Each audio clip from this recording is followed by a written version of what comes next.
Барлықтарыңызға сәлем, каналыма қош келдіңіздер. Бүгін сіздерге саңырауқұлақ қосылған кәріс салатының рецептімен бөлісемін. Дәмі өте керемет, саңырауқұлақ жемейтін адамның өзі ұнататынына сенімдімін. Ендеше видеоны соңына дейін тамашалайық және каналға тіркеліп қойыңыз. Каналымда кәріс салатының түр-түрі бар.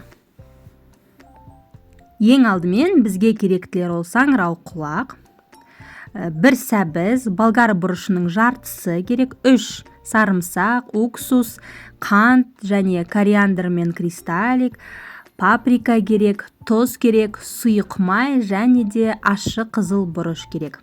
Ең алдымен тазартылып жуылған саңырауқұлақтарымызды турап дайындап аламыз.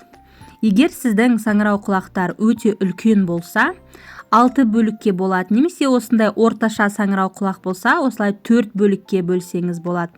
Егер кішкентай саңырауқұлақтар болса, 2-ге бөлуге болады. Шамамен көлемі осындай болу керек, себебі ол піскен кезде одан да кішірек болып жиырылады. Ендеше барлық саңырауқұлағымызды осылай дайындап турап аламыз.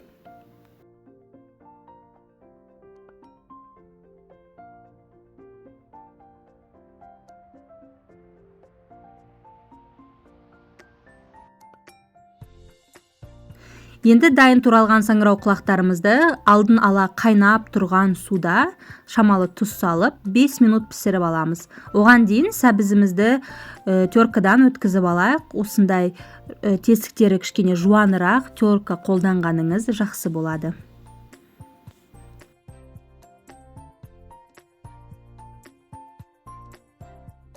Енді осы туралған сәбізіміздің үстіне барлық жеріне жететіндей етіп тұзды сеуіп шығамыз. Және қант міндетті түрде тұздан 1,5 еседей көп болу керек. Қантты да барлық жеріне сеуіп шығамыз. Енді осыған 1 шай қасық уксусты, оны да барлық жеріне тамшылатып уксусымызды құямыз. Енді осыларды жақсылап кішкене араластырамыз. Қатты қолмен мыжғылаудың қажеті жоқ. Сәбіз өзі де жұмсарады. Жай ғана осылай араластырып қоямыз. Енді осының үстіне кориандр мен кристалликті да сеуіп шығамыз. Және ащы қызыл бұрышымыз жарты шай қасық және де 1,5 шай қасықтай паприка құямыз. Паприкамыз саламыз. Енді 3 сарымсақты кішкентай теркадан өткізіп аламыз.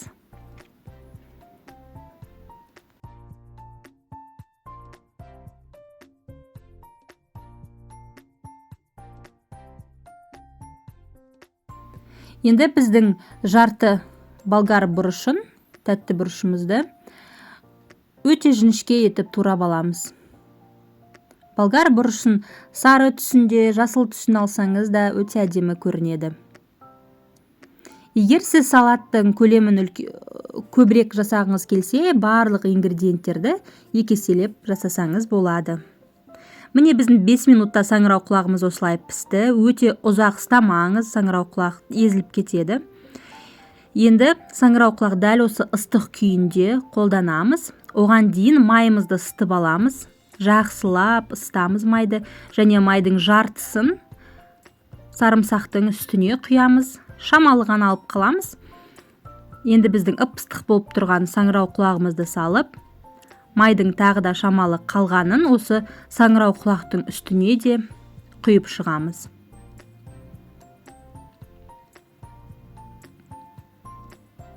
Енді осының барлығын жақсылап араластырамыз.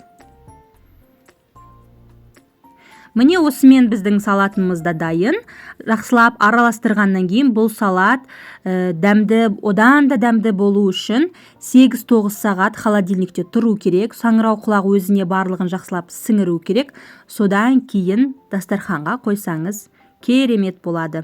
Жасап көріңіздер, өте оңай әрі өте дәмді. Бұл салатты мен саңырауқұлақ жақсы көрмеймін, жемеймін деген адамның өзі ұнатып қалады. Видеоға лайк басып, каналыма тіркеліп қойыңыз. Алдағы уақытта өте көп рецептермен бөлісемін. Назарларыңызға рахмет. Сау болыңыздар.